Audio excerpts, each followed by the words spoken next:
हरे कृष्णा। लोग अक्सर ये प्रश्न पूछते हैं कि भगवान के नाम को हम जप तो करते हैं और साथ में भगवान के आर्चा विग्रह की पूजा भी करते हैं, लेकिन मन बड़ा विचलित होता है। अपनी श्रद्धा को भगवान के नाम और भगवान के विग्रह पर कैसे बढ़ाएं? तो देखिए, भगवान का नाम जो है, अगर हम ये समझ जाएंगे कि भगवान का नाम कौन है और भगवान का नाम कितना महत्वपूर्ण है, तो हमारी श्रद्धा बढ़ जाएगी।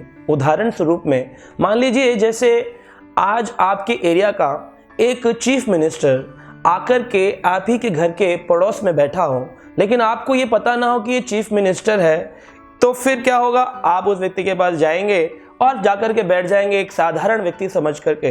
लेकिन कोई बताएगा, अरे जानते हो ये हमारे राज्य के कौन है? मुख्यमंत्री हैं। हाँ, नाम तो सुना है, तभी मैं कहूँ देखा देखा लगता था। जैसे ही उसके बारे में हम महत्वता जानते हैं, हमारी श्रद्धा अपने आप में उनके प्रति बढ़ जाती है। ऐसे ही पद्म पुराण के अंदर भगवान के नाम की महिमा बताई गई है। कहा गया है, नाम चिंतामणि चैतन्य रस विग्रह पूर्ण शुद्धो नित्य मुक्तो अभिन्नत नाम नामिनो। नाम चिंतामणि, भगवान का नाम चिंतामणि है। जो भी चिंतन करे वो पूर्ण कर देता है। जैसे पारस पत्थर होता है, लोहे को स्पर्श करो सोना बना देता है, ऐसे ही जो भी आपके चिंतन में आएगा उसे पूर्ण कर देगा। नाम चिंतामणि चैतन्य, भगवान का नाम कोई ऐसी वस्तु नहीं जो न चलने वाली हो, कोई शाब्दिक रूप की चीज नहीं है, ये चैतन्य वस्तु है। नाम चिंतामणि चैतन्य रस विग्रह, पूर्ण रूप से रस का सागर है, रस भरा है भगवान के नाम का।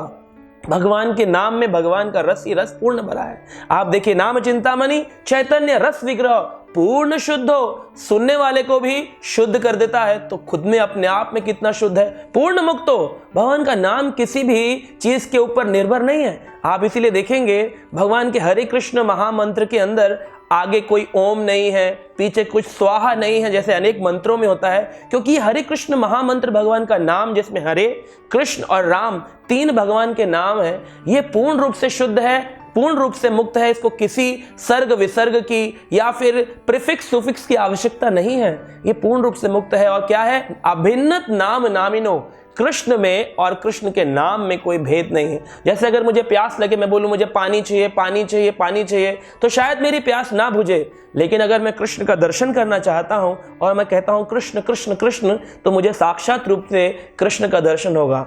इतनी बात अगर कोई समझे, ये पहली सीढ़ी है। भगवान का नाम और भगवान में कोई भेद नहीं, तो भगवान के नाम पे उस व्यक्ति की श्रद्धा बढ़ जाएगी। और ऐसे ही आर्चा विग्रह, जो भगवान की मूर्ति जिसे हम पूजते हैं, जिसे आर्चा विग्रह कहते हैं, शास्त्रों का कथन है, पुराणों में आता है, भागवत पुराण के 11वें स्कंद में वर्णन किया गया। भगवान के 5 प्रमुख अवतार हैं, जिसमें पहला अवतार है भगवान का, जिसे परा अवतार कहते हैं। जैसे इस प्रकृति को 2 भाग में बांटा गया, अपरा प्रकृति, परा प्रकृति। तो जो परा प्रकृति है, भगवान का दिव्य लोक है, वहां भगवान जो गोलोक वृंदावन में रहते हैं, वो है परा अवतार भगवान का।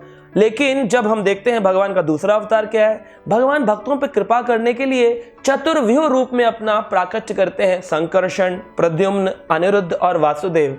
तो ये भगवान का व्यूह अवतार कहलाता है, जो कि राम लक्ष्मण भरत शत्रुघ्न बन के त्रेता युग में लीला करने के लिए भी आते हैं। तो ये व्यूह अवतार है भगवान का। व्यूह अवतार के आगे भगवान तीसरी अपनी कृपा करते हैं और एक अवतार लेके आते हैं, जिस अवतार को कहते हैं अंतर्यामी अवतार। अंतर्यामी समझते हैं ना, हमारे हृदय में बैठे हो भगवान। भगवान ने गीता में अर्जुन को कहा कि हे अर्जुन, मैं सभी जीवात्माओं के हृदय में वास करता हूं। ईश्वरम सर्वभूतानां हृदय देशे अर्जुन तिष्ठति। हे अर्जुन, मैं सबके हृदय में ही वास कर रहा हूं। तो ये अंतर्यामी अवतार भगवान की अति कृपा है हम भक्तों पर, लेकिन हम अंदर भी भगवान को देख नहीं पाते। न परा रूप में देख पाते हैं, न व्यू रूप में देख पाते हैं, न अंतर्यामी रूप में देख पाते हैं।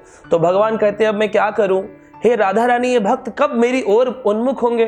तो भगवान अपना एक दयालु अवतार करते हैं, चौथा अवतार, जिसको कहते हैं वैभव अवतार। इस वैभव अवतार में भगवान अनेक रूप लेके आते हैं, जैसे नरसिंह का रूप लेके आते हैं, कभी भगवान जो है वामन रूप लेके आते हैं, ताकि भगवान की लीलाओं को सुनकर के व्यक्ति शायद भगवान के शरणागत हो जाए। लेकिन व्यक्ति भगवान के शरणागत लीला सुनता है, आनंद लेता है। कुछ शरणागत होते हैं, लेकिन कुछ फिर भी रह जाते हैं। तो श्रीमती राधा रानी कहती हैं, प्रभु कैसे आप हर जन जन के ऊपर कृपा करेंगे? भगवान कहते देखो अभी ये अंतिम अवतार है। तो भगवान का भागवत के अनुसार अंतिम अवतार जो हम मनुष्यों पर कृपा करने के लिए हुआ, पंचम अवतार, वो है आर्चा विग्रह अवतार। तो आप समझ रहे हैं, मूर्ति नहीं है, मूर्ति के अंदर जब भगवान प्रकट हो जाते हैं, प्राण प्रतिष्ठित हो जाती है, तो वो आर्चा विग्रह अवतार।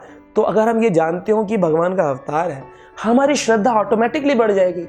नाम को जान जाए कि नाम और भगवान में कोई भेद नहीं, भगवान के विग्रह और भगवान में कोई भेद नहीं, तो ये हमारी श्रद्धा बढ़ा देगा। जैसे आता है त्रेता युग में भगवान राम जब वन की ओर जा रहे थे तो एक व्यक्ति भगवान के लिए बड़ा ही व्याकुल था, बोला भगवान मैं तो आपका दर्शन करके ही अपने कार्य प्रारंभ करता हूं। भगवान ने कहा ये लो मेरा एक आर्चा विग्रह अवतार, मेरी एक मूर्ति ले लो, इसकी उपासना करना, इसमें और मुझ में कोई भेद नहीं। चैतन्य महाप्रभु जब चले गए थे संन्यास लेकर के, तो उनकी पत्नी ने चैतन्य महाप्रभु के एक काष्ठ रूपी विग्रह को बनाकर पूरा जीवन उसकी उपासना करी। तो आप जानते हैं भगवान में और भगवान के नाम में कोई भेद नहीं, ऐसे ही भगवान और भगवान के विग्रह में कोई भेद नहीं। मूर्ति अलग है, विग्रह अलग है। जब प्राण प्रतिष्ठा करते हैं भगवान उसमें अवतरित होते हैं। अगर ये जान जाएंगे तो हमारी श्रद्धा बढ़ जाएगी। आशा करते हैं आप श्रद्धा के साथ नाम जपेंगे और श्रद्धा के साथ भगवान की उपासना करेंगे। हरे कृष्णा।